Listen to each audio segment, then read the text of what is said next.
Yo, tiriklar, assalomu alaykum. Bugun sizlar bilan Andijonda trendga aylanayotgan qiltiriqsiz baliqni yeb ko'ramiz va u yerdagi ajoyib bo'lgan taomlarni tatib ko'ramiz. Qani bo'lmasa, ketdik. Bu yerga do'stlaringiz, yaqinlaringiz va oilaviy kelishingiz mumkin. Bu yerning atmosferasi juda ham qulay va shinam. Bu yerda KFC, milliy taomlar hamda eng asosiysi bu yerning firmenniy taomi bo'lmish qiltiriqsiz baliq ham tayyorlanadi.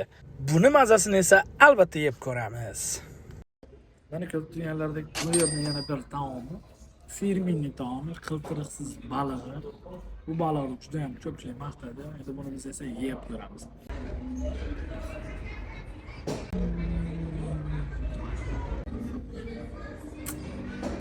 Perfect. Juda go'zal, juda mazali.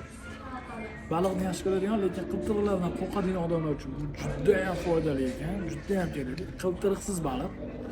Maza qilib videoni ekan. Bu yerda baliqni yeb ko'ringlar. Sizlarga tavsiyam.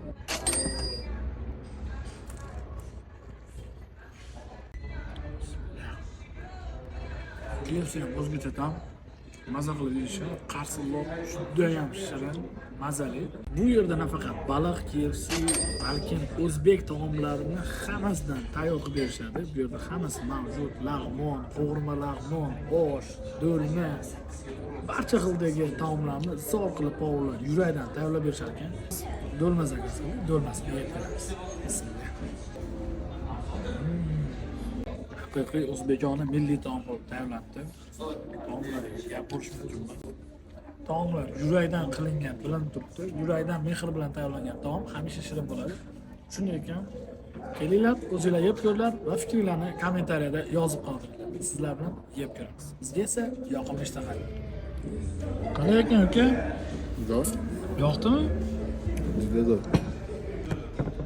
Bismillah.